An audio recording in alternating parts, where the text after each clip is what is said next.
Hello students, welcome to Pharmacy Notes by US. Today we discuss traditional and alternative system of medicine, part 3rd, homeopathic system. इनमें discuss homeopathic system of medicine, यानी कि जो homeopathic medicine system है ये कब आया, इसके अंदर कौन सी बेसिक प्रिंसिपल्स रहते हैं, इसके अंदर डायग्नोसिस क्या रहता है, ट्रीटमेंट क्या रहता है। तो होम्योपैथिक जो मेडिकल सिस्टम है which is found in 18th century by the scientist और physician and chemist in Germany which is known as doctor Samuel Christian Friedrich Hahnemann. यानी कि जो होम्योपैथिक सिस्टम है वो 18th सेंचुरी में आया था, 1755 से 1843 करके इसका जो एक एरा रहा था, जो कि एक फिजिशियन एंड केमिस्ट जर्मनी के थे सोमल क्रिश्चियन फ्रिच हैनमन, उनके द्वारा दिया गया था। उन्होंने ये बताया था कि जो होम्योपैथी है वो दो पार्ट से मिलकर बना है, homeo and pathy. Homeo mean similar and pathy यानी कि सफरिंग एंड डिजीज, यानी कि सिम्टम्स ऑफ सिमिलर सफरिंग। जो हैनमन थे उन्होंने ये कहा कि जो डिजीज है उसे अगर किसी हब से अपने को क्योर करना है तो अपने को ये देखना पड़ेगा कि दोनों के अंदर सिमिलर सिस्टम्स होने चाहिए। वो किस तरीके से हैं, यानी कि वो अगर आप ड्रग ले रहे हो, किसी हेल्दी पेशेंट को दे रहे हो, तो उसमें जो सिम्टम्स आ रहे हैं, तो अगर उसको क्योर करने के लिए किसी डिजीज पेशेंट में अगर उस तरीके के सिम्टम्स हैं तो उसे आप वो हब दोगे तो वो उसे ट्रीट हो जाएगा, यानी कि symptoms of similar suffering. He propose that the cause of disease itself can be used for treatment, यानी कि कोई हर्ब है जिसे पर्टिकुलर किसी तरीके के है जो कि कॉजेज आ रहे हैं, सिम्टम्स आ रहे हैं, तो उसी ड्रग का किसी डिजीज में काम लिया जा सकता है जिस डिजीज के वो पर्टिकुलर सिम्टम्स हों। ये प्रिंसिपल है बेस पे कि लॉ ऑफ सिमिलर्स, यानी कि सिमिली सिम्बिलिस क्वेंचर्स, यानी कि लाइक क्योर लाइक, यानी कि like medicine cure the like diseases. इस बेस पर जो हैनमन ने सिद्धांत दिया था कि जो सेम ड्रग्स हैं, सेम सिम्टम्स ऑफ डिजीज की, वो उनको ट्रीट करने के काम आती हैं। जैसे कि उन्होंने सर्च किया था सिनकोना। सिनकोना हमको पता है कि एक एंटी मलेरियल ड्रग है, बट अगर किसी हेल्दी पेशेंट को अपन सिनकोना देंगे तो उसके अंदर वो सारे सिम्टम्स आते हैं जो कि एक मलेरिया पेशेंट को होते हैं। जैसे कि उसके अंदर हे फीवर आएगा, शिवरिंग्स होगी, रिडक्शन इन आरबीसी देखने को मिल सकता है। तो उन्होंने ये पता लगाया कि जो सिनकोना मेडिसिन है, अगर किसी को मलेरिया हो, यानी कि वो सिम्टम्स किसी में ऑलरेडी आ रहे हो, तो उसे ट्रीट करने के लिए भी दिया जा सकता है, यानी कि like cure the like diseases. He succeed and prepare extract of many drugs and show results, compiled observation in the book called The Organon of the Medicine।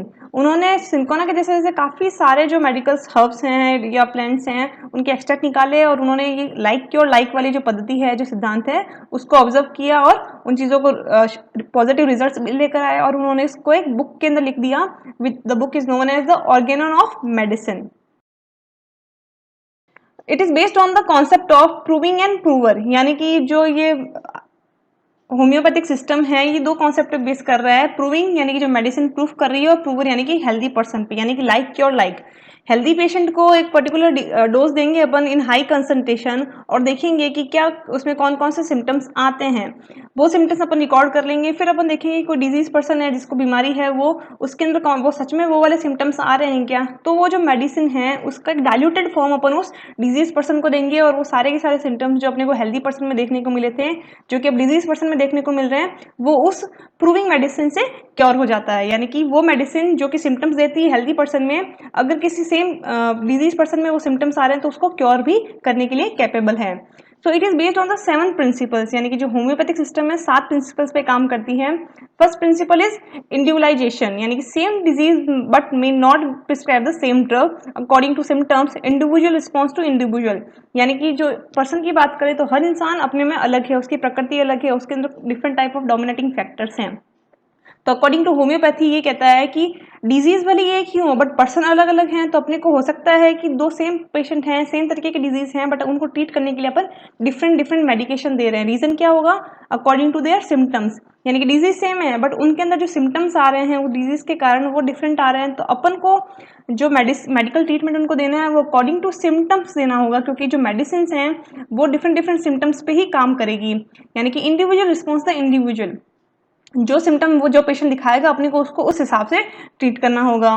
Principle of similia, यानी कि लाइक क्योर लाइक, यानी कि जो disease हैं, जो symptoms आ रहे हैं, तो वैसे ही कोई मेडिसिनल हर्ब जिसमें वो सिम्टम्स कॉज होते हैं हेल्दी पर्सन में, उस तरीके की मेडिसिन देके उस पेशेंट को ट्रीट करना या फिर हेल्दी करना। थर्ड है principle of simplex, only one single और simple medicine is given at a time, यानी कि जो होम्योपैथिक सिस्टम है उसके अंदर बेसिकली एक समय पे एक ही तरीके की मेडिसिन दी जाती है, मल्टीपल मेडिकेशन एक साथ नहीं दिया जाता, यानी कि this is known as simplex process, यानी कि एक समय पे केवल एक दवा के साथ उपचार किया जाता है। Principle of minimum dose given to the stimulate system, यानी कि जो होम्योपैथी सिस्टम है उसमें ये माना जाता है कि आप जितनी ज़्यादा ड्रग को डाइल्यूट करते हुए दोगे ड्रग उतनी ही ज़्यादा पोटेंट होगी। स्पेशली हेल्दी पर्सन को देनी है तो आपको ऑब्वियसली कंसंट्रेटेड फॉर्म में देनी होगी ताकि उसके जो साइड इफेक्ट हैं या जो उसके सिम्टम्स हैं वो आप चेक कर पाओ। बट किसी पेशेंट के अंदर आपको देनी है तो you have to get an diluted form of minimum dose to stimulate the system, क्योंकि अपना बॉडी का जो सिस्टम है वो भी स्टिमुलेट करेगा उस ड्रग को एक्ट करने के लिए और जो इम्यूनिटी है उसको बूस्ट करने में हेल्प होगी।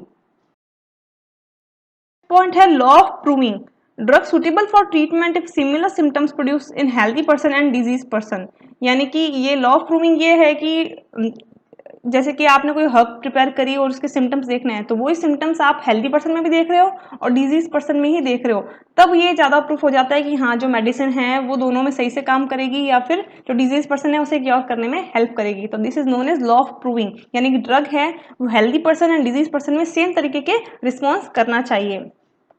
सिक्स्थ है law of dynamization and potentization. अब डायनामाइजेशन क्या होता है या फिर पोटेंसाइजेशन क्या होता है, जैसे कि अपन ने पहले बताया कि होम्योपैथिक मेडिसिन के अंदर ये माना जाता है कि जो पेशेंट है जो डिजीज जिसको हो रखी है उससे आप ड्रग को जितना डाइल्यूटेड फॉर्म में दोगे वो ड्रग उतनी ही ज़्यादा पोटेंट होगी, उतनी ही ज़्यादा डायनेमिक होगी। तो in this process the dilute combined with the succession to increase healing potency runs counter to the modern principle of pharmacology, यानी कि जो डायनेमाइजेशन है उसके अंदर क्या रहता है कि आपकी जो ड्रग है वो डाइल्यूट टू डाइल्यूट फॉर्म में दो और अच्छे से उसको शेक करते रहो ताकि ड्रग का हर कंटेंट हर एक सिस्टम के अंदर अवेलेबल हो और वो ड्रग है जो कि काफी ज्यादा पोटेंट होगी। Disease occurs if dynamic and vital forces are disturb, यानी कि इनका मानना होम्योपैथी का ये है कि डिजीज तभी होगी जब डायनेमिक एंड वाइटल फोर्सेज जो बॉडी के हैं वो डिस्टर्ब होते हैं। अब वाइटल फोर्सेज क्या होते हैं? वाइटल फोर्सेज बेसिकली ये माना जाता है कि दे आर द एनर्जी और spirit which animates living creatures, यानी कि जो लिविंग क्रिएचर्स हैं उसके अंदर जो मूवमेंट होती है जो उनके अंदर एनर्जी है वो उसका वाइटल फोर्स है। जैसे कि कहते हैं कि आप कोई भी एक नेचुरल प्रोसेस से कोई चीज़ बन रही है, जैसे कि प्लांट के अंदर कोई फ्लावर ग्रोथ कर रहा है या कोई ड्रग है जो उसके ऑटोमेटिकली मेटाबोलाइज होकर सिंथेसाइज हो रही है, तो उसके अंदर जो वाइटल फोर्सेस हैं उसके अंदर जो एनर्जीज हैं उस एनिमल के अंदर जो स्पिरिट है वो चीज़ अगर आप लैब में सिंथेसाइज करोगे तो वो चीज़ कभी नहीं आ पाएगी, यानी कि ऑर्गेनिक मैटर में आप वो स्पिरिट वो एनर्जी नहीं डाल पाओगे तो वो सेम प्रोडक्ट आपको कभी नहीं मिलेगा। तो वैसे कि वैसे अगर ह्यूमन बॉडीज के अंदर एनिमल्स के अंदर वो वाइटल फोर्स थोड़ा सा डिस्टर्ब होगा तो क्या होगा, उस एनर्जी के साथ एक प्रोडक्ट क्रिएट नहीं हो पाएगा और वो पर्सन है जो कि डिजीज के साथ क्योर हो जाएगा या फिर अनहेल्दी हो जाएगा। So the diluted drug have the highest potentialization, यानी कि ये माना जाता है कि जितना डाइल्यूटेड फॉर्म में दोगे बॉडी के वाइटल फोर्स को उतना ही आप बैलेंस करने में कैपेबल रहोगे। फिर है seventh vital forces. Vital forces is the energy और spirit which animates living creatures the soul, यानी कि जो वाइटल फोर्स क्या है, एक एनर्जी है एक स्पिरिट है जो कि एनिमेट्स लिविंग क्रिएचर्स को करती है, यानी कि जो जिंदा जो जीव हैं उसके अंदर जो एनर्जी है जो स्पिरिट है सिस्टम्स को मेटाबोलाइज करने के लिए ऑर्गेनिक मैटर के अंदर एनर्जी डालकर सिस्टम को तीसरे प्रोडक्ट तक पहुंचाने के लिए, this is known as vital forces. It is a dynamic force power which preserves life force and its normal state which indicates good health, यानी कि अगर किसी के अंदर वाइटल फोर्स होगा यानी कि एक एनर्जी है मैटर के साथ जुड़ने की और एक पर्टिकुलर प्रोडक्ट बनाने की, जैसे कि अपन ने पहले पढ़ा है आयुर्वेदा में यूनानी के अंदर कि जो 7 एलिमेंट्स हैं वो उसके साथ जब एनर्जी जुड़ेगी तो क्या होगा, वेस्ट प्रोडक्ट भी बनेगा। तो अगर वो एनर्जी के साथ साथ प्रॉपरली मेटाबोलाइज होते रहे और प्रॉपरली जो वेस्ट या फीकल मैटर्स बनते रहे तो क्या होगा, पर्सन की हेल्थ भी गुड रहेगी। क्यों? क्योंकि जो वेस्ट मटेरियल्स हैं जो एक्सट्रैक्टेड प्रोडक्ट हैं वो आसानी से या फिर एक इक्वल क्वांटिटीज में बाहर की तरफ निकल रहे हैं। डायग्नोसिस, यानी कि जो होम्योपैथिक मेडिसिन सिस्टम है उसके अंदर जो पेशेंट का डायग्नोस है वो किस तरीके से किस बिहाफ पे किया जाता है कि इसको किस तरीके से ट्रीट किया जाएगा। तो बेसिकली इसके अंदर उसकी मेडिकल हिस्ट्री देखी जाती है कि उसको पहले कौन सी कोई बीमारी तो नहीं थी, इस तरीके से सारी करंट सिम्टम्स उसके अंदर क्या आ रहे हैं, फीवर है क्या, उसका बीपी क्या है, ये सारे के सारे मॉडलिटी देखी जाती है कि राइट नाउ वेदर क्या है, सीजन चेंज होने के कारण तो उसको कोई एलर्जी नहीं हुई है, डे टाइम क्या है, patient mood and behaviour diagnose किए जाते हैं कि राइट नाउ पेशेंट का बिहेवियर क्या है, मूड कैसा है, like dislikes, food habit and personality, खाने में उन्हें क्या पसंद है, उसके लाइक्स क्या हैं, डिसलाइक क्या हैं, ऑक्यूपेशन क्या है, ये सारी की सारी चीजें हैं जो डायग्नोस की जाती हैं। उसके आधार पर ये पता लगाया जाता है कि हाँ जो मेन जो जड़ है डिजीज की वो क्या है, उस हिसाब से उनको क्योर किया जाता है। अब बात आती है ट्रीटमेंट की कि होम्योपैथिक सिस्टम में ट्रीटमेंट किस तरीके से दिया जाता है। तो drug selection depends on symptoms and clinical condition, यानी कि जो ड्रग अपन देते हैं पेशेंट को वो डिपेंड करती है कि उसकी जो डायग्नोसिस क्या है, उसमें सिम्टम्स क्या क्या आ रहे हैं और उसकी क्लिनिकल कंडीशन क्या है। तो फर्स्ट ट्रीटमेंट रहता है symptoms picture match the drug picture, यानी कि जब आपने उनको डायग्नोस किया, उनकी मेडिकल हिस्ट्री देखी, उनकी फैमिली हिस्ट्री देखी, occupation, habits, like dislikes and symptoms जब देखे, तब आपने ये देखा कि ये सब सिम्टम्स कौन सी मेडिसिन भी शो करती है। तो अकॉर्डिंग टू द सिम्टम्स आपने जो ड्रग है उसके सिम्टम्स को मैच किया, जब दोनों की पिक्चर मैच हुई तब आपने पर्टिकुलर वो ड्रग है जो कि उस पेशेंट को प्रिस्क्राइब कर दी, उसे उसके जो सारे के सारे जो वाइटल फोर्स हैं, डायनामिक फोर्स है, उसको बैलेंस करने के लिए। सेकंड है रेमेडीज आर गिवन। रेमेडीज यानी कि अगर आपने जब देखा कि हाँ भाई ये पर्टिकुलर मेडिसिन इसको चाहिए इस तरीके के जो सिम्टम्स है उसको क्योर करने के लिए, तब आप उन्हें क्या दोगे, रेमेडीज दोगे, हर्ब्स, एनिमल सोर्सेज या फिर मिनरल सोर्सेज जो कि उस पर्टिकुलर डिजीज को क्योर करने के काम आ रही हैं। थर्ड है गिव डोजेस फॉर्म। जो मेडिसिन होगी किसी न किसी डोजेस फॉर्म में होगी, आइदर पाउडर, पिल या tincture. Method of potentizing, fourth point is method of potentizing, यानी कि जो आप मेडिसिन दे रहे हो अकॉर्डिंग टू होम्योपैथी जितनी आप डायल्यूटेड फॉर्म में दोगे उतनी ही ज़्यादा वो पोटेंट होगी या उतनी ज़्यादा वो डायनेमिक इफेक्ट कर पाएगी। तो जो पोटेंजाइंग की जाती है यानी कि जो ड्रग को पोटेंट किया जाता है वो भी 3 प्रोसेस से किया जाता है, using trituration, succession and multiple serial dilution. Trituration तो मोस्टली उन ड्रग्स का किया जाता है जो कि इनसॉल्युबल होती हैं, तो इनसॉल्युबल ड्रग को आप कोई सॉल्यूशन ऐड करोगे और धीरे धीरे ट्राइचुरेट करोगे तो वो मिक्सिबल फॉर्म में कन्वर्ट हो जाती है। बी है सक्सेशन। सक्सेशन यानी कि जो सॉल्युबल ड्रग्स है उसको आपने किसी सॉल्वेंट के अंदर अच्छे से शेक कर लिया, शेक करने से क्या होगा, जो उसके जो सक्सेसिव पार्ट्स हैं वो डिवाइड हो जाएंगे। And third one is multiple serial dilution, यानी कि पोटेंट ड्रग का एक पार्ट और बाकी डायल्यूटेड फॉर्म, फिर उसका एक पार्ट और बाकी डायल्यूटेड फॉर्म, फिर उसका एक पार्ट और डायल्यूटेड फॉर्म। इससे क्या होगा, कंटिन्यू है जो डायल्यूशन होता रहेगा, कंटिन्यू है जो कि पोटेंटाइजिंग होता रहेगा, जिससे कि जो ड्रग है वो बहुत ही ज्यादा पोटेंटाइजिंग होगी और अच्छा इफेक्ट शो कर पाएगी। और साथ ही साथ डायल्यूशन के बहुत सारे एडवांटेजेस भी होते हैं। Higher degree of dilution have to effect, यानी कि जितनी ज्यादा आप डायल्यूशन करोगे उसके काफी सारे इफेक्ट होते हैं। पहला तो मिनिमाइज द साइड इफेक्ट है उसको कम कर देता है। दूसरा एनहेंस मेडिकल एफिकेसी, यानी कि जो मेडिकल एफिकेसी है किसी भी ड्रग की वो एनहेंस हो जाती है। फिर है पोटेंसी स्केल इन होम्योपैथी, यानी कि जो होम्योपैथी मेडिसिन है उसके अंदर अपने को किसी का डाइल्यूशन करना है या फिर किसी को पोटेंस करना है तो किस मेथड से या किस स्केल से उसको डाइल्यूट किया जाता है।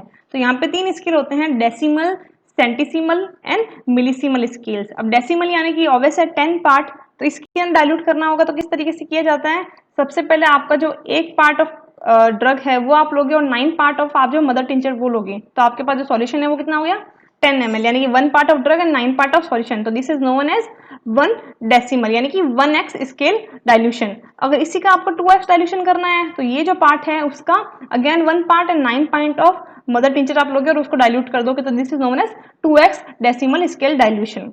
वाइल अब बात करें अपन सेंटिसिमल स्केल की, तो this is known as 1c and 2c। इसके अंदर सेंटीमल यहाँ की 100 यूनिट, यानी कि 1 part of drug and 99 part of solution. कहीं आपको 90 पार्ट भी देखने को मिलेगा, तो यहाँ पे अपन ले रहे हैं 1 part of drug and 90 part of drug solution या फिर 90 part of mother tincture which is known as 1c dilution. 2c dilution में इसी 100 में से 1 part of drug and 99 part of the mother tincture is known as 2c dilution. फिर है मिलीसिमल scale, यानी कि इसमें एक पार्ट ऑफ ड्रग है इन 50,000 of part solution of mother tincture. जैसे कि यहाँ पे एग्जांपल दे रखा है यहाँ पर डेसिमल स्केल का, डेसिमल स्केल में 1x सॉल्यूशन बनाने के लिए क्या है 1 part of drug and 9 part of diluent. 2x के लिए again 1 part of the diluent 1 and 9 part of diluent. इस तरीके से कंटिन्यू डाइल्यूट करते करते आप एकदम हाईएस्ट डाइल्यूशन तक पहुंच जाते हो। सेम ऐसे अगर आपको सेंटिसिमल डाइल्यूट करना है तो 1 part into 99 again 1 part into 99 ml, इस तरीके से आप कंटिन्यूस को डाइल्यूट करते चलते हो। काफी जगह आपको देखने को मिलेगा 1 पार्ट इन 99, काफी जगह आपको देखने को मिलेगा 10 ml इन 990 ml, दोनों एक ही बातें हैं। सोर्स ऑफ होम्योपैथी रेमेडीज, यानी कि जो होम्योपैथिक मेडिसिन हैं वो कौन कौन से सोर्स से ली जाती है उसका एग्जांपल है, जैसे कि प्लांट पार्ट की बात करते हैं like opium, nux vomica, belladonna, ergot, aconite and marigolds are homeopathic prescribed medicine mostly. फिर है एनिमल पार्ट्स लाइक हनी बीज, हनी एंड कैथरेसिस। मिनरल्स के अंदर sulphur, aluminium, phosphorus, copper, mercury chloride, barium carbonate, calcium phosphate, phosphorus, antimony tartrate, ये सब के सब है जो कि होम्योपैथिक रेमेडीज के अंदर मोस्टली यूज किए जाते हैं। व्हीकल की अगर बात करें कि होम्योपैथी मेडिसिन में व्हीकल कौन से यूज़ किए जाते हैं, तो आपने देखा होगा कि मोस्टली जो होम्योपैथिक मेडिसिन आती हैं वो तो या तो अल्कोहलिक एक्सट्रैक्ट में आती हैं या फिर इस तरीके से आपको शुगर बॉल्स में देखने को मिलेंगी, यानी कि जो ड्रग है इनके अंदर ऐड की गई है। तो जब सॉलिड डोजेस फॉर्म आपको मिले तब वहाँ पे जो व्हीकल है वो शुगर बॉल्स के रूप में यूज़ किया जाएगा। सेमी सॉलिड के अंदर लैनोलिन यूज़ किया जाता है, वाइल लिक्विड के अंदर एल्कोहल यूज़ किया जाता है। प्लांट प्रोडक्ट के अंदर nux vomica, honeys and calcium phosphate इस तरीके से है जो कि सोर्स यूज़ किए जाते हैं। I hope you understand and enjoy the video. Please like, share and subscribe. Thank you.